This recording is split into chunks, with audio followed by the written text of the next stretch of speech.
Sarita, why teach a grand worldview? It's a good question because as moms, we are so busy. I'm already teaching math. I'm already teaching spelling. I'm already teaching my children how to read. Why in the world do I need to add this to my life as well? And I put to you that it's a huge opportunity that you have. As moms, we have the privilege of entering into things that they would never have an opportunity to do in a school system. So one of the main reasons is because God loves the world. When we think of that Bible verse, for God so loved the world, it's the world he loves. So we want to have that same heart be raised up in both ourselves and in the lives of our kids.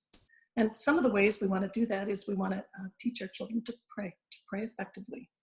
And you can only pray effectively when you actually understand what's happening in the world, that you can see the things that are going on. The news is big, and we want to have our kids be able to access the news and appropriately deal with the things that come their way. So that when they hear the news, they know how to pray in ways that both take away fear and help them to actually move things well. We have a chance to impact the cultures of the world through the things that we pray. We know that prayer works, so we have a chance to do that with our children, and we want to do that as we think through the things of this world. We want to broaden our focus. So often we think in our very small part of the world. We think our little neighborhood is the key of what's happening in our lives. But if we can help our kids see that the world is broad, the world is big, the peoples of the world are interesting, that we can actually help them mature and grow in these very key arenas. Sometimes we just study American history again and again and again. But I would propose that it's smarter to study world history and understand kind of that big picture and understand what God is doing around the world. It's a huge privilege that we have, and I hope that you actually do that. The U.S., of course, has an important history, but it's short compared to the 6,000 years of recorded history. So we have an opportunity to give kids a broader world focus. I hope that you do that. I think, too, we want our children to understand the news.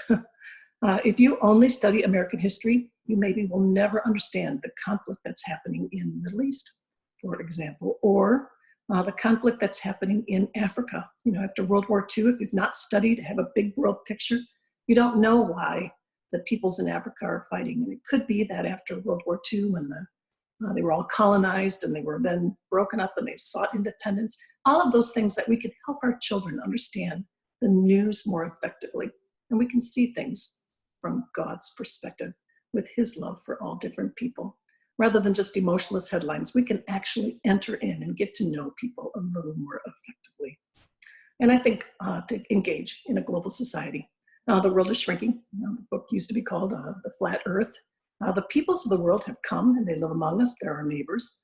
And if we are not afraid of people because we've understood that the peoples of the world are interesting, they basically want the same things that every mom in the world. They want their kids to have food. They want their kids to have good education. They want their kids to have a good life. If we can help parents see that the peoples of the world aren't frightening. They're just people. They maybe understand things a little differently. They look at the world a little differently. But if we understand that, we have a better opportunity to connect with the peoples that live in our neighborhood. And honestly, our bosses will one day be glad if we can have that good understanding of the world and the peoples and have good empathy for the peoples that we come in contact with. Very good. I think I'm not quite done. Oh, sorry. That's all right. I had to get to my notes. Sorry. Okay. Foster servanthood. I think it's so easy for our children to think they're entitled to a great life, and they are. But if we can help our kids see that not every child in the world even has good, clean drinking water, maybe it makes them less anxious to have a car just like their 16-year-old friends do, or has a chance to build that sense of empathy in the lives of our kids. So we can build gratitude and all those kinds of good skills in the lives of our kids if we can do that. I think, too, to develop stewardship. We want our children to be charitably minded. Children who give are happier. People who give are happier. The studies show that again and again. And if we can help our children say, I know about this particular part of the world and I want to support this part of the world, we're training our children to be purposeful and measured so that they're not just responding to things when they come up. We want them to do that as well, but to say, this is what I want to plan to do and what I want to do for the future. And I think ultimately to instill a sense of purpose in the lives of our kids. We want them to understand that a great worldview allows them to be active in the things that God's doing around the world, not just in our little teeny family, but the world as God has created it and made it to be. So ultimately, we want to have a grand worldview so we can partner with God to give our kids a big picture, to give our kids things that are important and strategic and good to be looking forward to and to be planning for. As parents, we have a great opportunity. And if I can encourage you to do that, may it be so. So how can books help expand a child's horizon and grow a big world perspective? How does literature do that? And that's the how. Because when I say to you, oh, take up another job, do something else in your homeschool, I can tell you too, it's very easy to do. We can do it as we read stories that take place around the world. So as we visit other cultures, we can see how the world lives without having to leave our home. We can travel to different places and experience the world in easier ways. So it's one of those where we can travel to Japan and visit somebody with a different lifestyle in a different way, where hospitality is so important. They sell their last precious gifts so they can buy cakes so that it's just a totally different way of looking at the world. And it's an opportunity that we can do that just through reading different books that we have. We can give our kids a sense of the way the world differs from us in ways that aren't threatening or scary. So just reading great books can totally help with all of that. What's the importance of emphasizing the world history and world cultures in education? I think I actually differ from most of the educational models here in the States, where they start with, my community and my home and my school. Those are okay, but they're less compelling, I think, for kids because they already know those things. If we can contrast that to what's happening around the world, where we read, that kids eat, for example, bread with hachel in the Netherlands or fish for breakfast in Japan, and we read that they live differently, it makes our own lives a little more compelling and a little more interesting as well. So it's one of those where I think it's a great chance to see the world in different ways. At Sonlight, we actually study American history a number of times because we think it's important to know our own culture and our own world. But we also spend multiple years looking at other parts of the world because we think it's important as we're part of this global society to understand the world as it is. So what are the benefits of a literature-based education in raising globally minded children? And books are the easiest way to do that. I've said that before, and we believe that with our whole heart. Because a book, of course, is a compelling story. It's a good way of looking at the world as it's there. And it's a way to enter in. A book, of course, gets you into the emotions and the minds of the characters that you come in contact with. And it's a way to learn and new different things. It conveys information in a way that's very easy and approachable and memorable.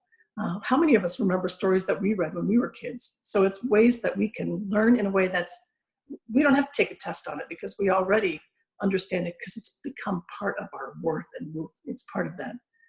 We just don't remember data facts as easily as we remember the storyline because the flow of a story just pulls us along and keeps us moving through it.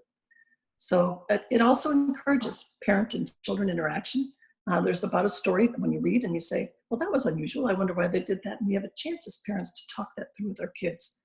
And many of us parents would love to interact with our children even more effectively. And stories allow us to do that in a way that's way easier and way more compelling than anything they could do. And one of the great things is we have those conversations that just are so warm and so great that we can have as we meet with our children. And that's the way we encourage empathy and build all those good kinds of things. Books do that in very subtle and easy ways. So book stories are great. So it's one of those where if you're not reading to your children, add it today because it's super important to do. It's easy, it's doable, it's memorable, it teaches vocabulary. There's all kinds of great skills that happen when you do literature-based learning. So just pick it up and do it with your children. And what, you know, as we read these books, we're really learning about the geography of all over the world. And why is the study of geography important? Well, probably geography out of the whole list of things is less important. But if you're reading about places in the world, it's good to know where they're taking place, right? So if you are hearing about the troubles that are happening in Sudan or that just divided, you might need to know that that's a part of Africa. And geography doesn't have to be hard to be taught. One of the ways we do it at Sonlight is whenever you read a story, you always find, and it mentions a location, we just find it on a map. And we just mark it up. And it's one of those where you can get done with it and say, we have been to all these places over the world. It's a chance to see the world as a big picture. Again, it's a big global way of looking at things. So geography is just one of those great and useful tools that you can easily teach with your children. And it's a way of allowing your children to both understand the news, to understand what's happening in their world, to understand all the things that happen in their teaching, the things they're learning. Any last minute thoughts on raising globally minded children? Again, it's one of those subjects that you won't find in most curriculum. And that's not because it's not important, because it is important. As parents, we have an incredible opportunity to pray for the people of the world, to understand the people that move into our neighborhoods. It's important to understand the world that God's put us in because He loves the entire world.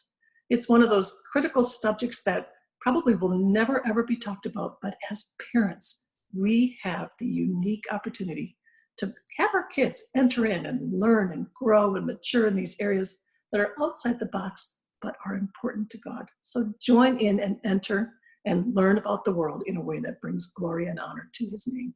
So thanks so much. Thank you, Sarita, for joining me.